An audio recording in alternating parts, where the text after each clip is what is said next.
Alright, so far we have look at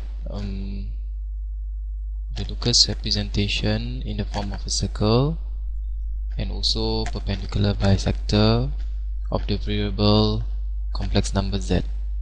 Right, so let's take a look at the circle again. Now the complex number, the variable complex number z, alright, represented by the point P. Here's my point P. And the fixed complex number P plus Qi is represented by the point A. Now in this equation we understand that the distance between P and A is always K. Right. For the perpendicular bisector, again Z is represented by the point P, and we let the point A represent the fixed complex number P1 plus Q1i. Here is P again, and the complex number P2 plus Q2i is represented by the point B. Now I've done a bit of mistake here. The I should be inside. Okay, let me just rectify that. P2 plus Q2i, yeah.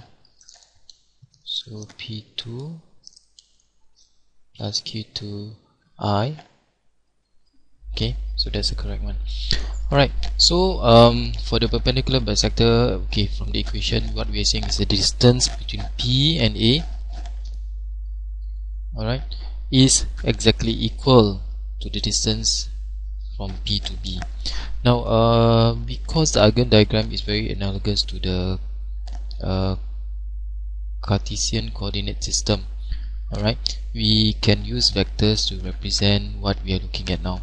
So if you were to look at this as vectors, you're looking, okay, for example, at the circle, it is the modulus of the vector AP.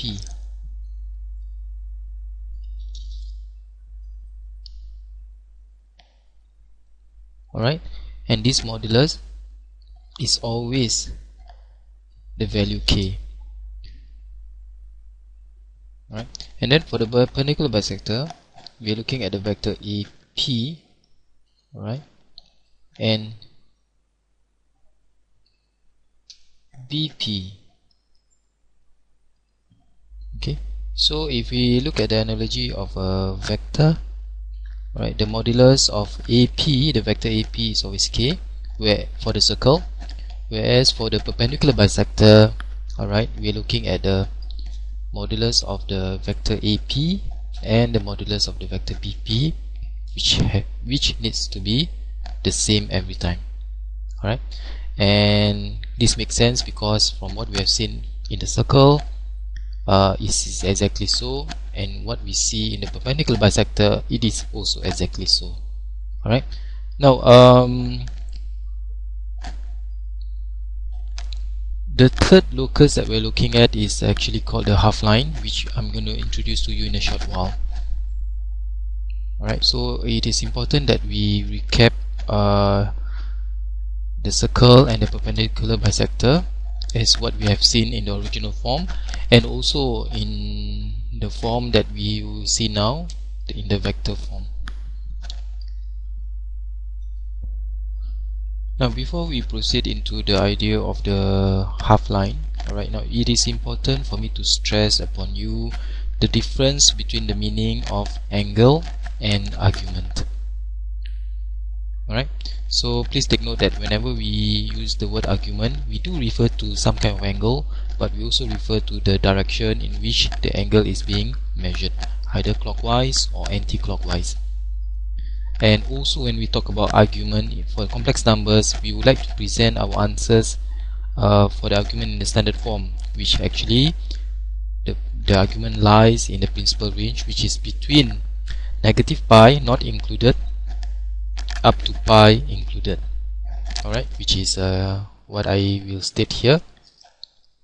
If theta is the argument, so the principal range for theta is actually between negative pi not inclusive and pi inclusive. Right, so this is the principal range.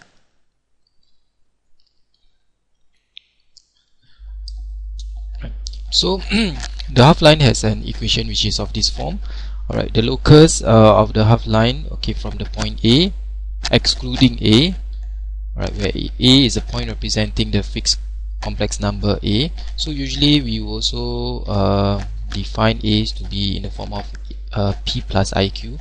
So I can actually write the equation of the half line in this way: argument Z minus P plus IQ, alright, equals to theta. So I can also write the equation of the equation representing the half line in this form, yeah, where Z again,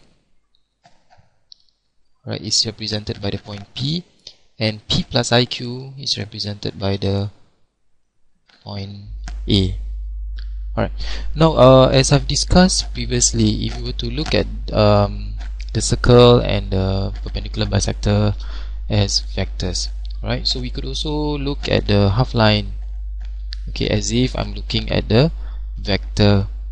Alright, so how so? So the argument of Z minus A equals to theta, I can actually look at the argument of the vector AP, alright, which is in particular the angle that the vector AP makes with the positive real axis. You will see later in more difficult examples it is easier for us to actually make use of this vector concept, alright, to determine the argument, alright, defined by such an equation. Okay, so the half line, as I've just said, alright, is the locus of the half line point A, excluding A, where A is a point representing the fixed complex number A, that makes an angle theta with the positive real axis. We shall look now into actual examples on how the locus is actually defined, alright, in terms of the half line.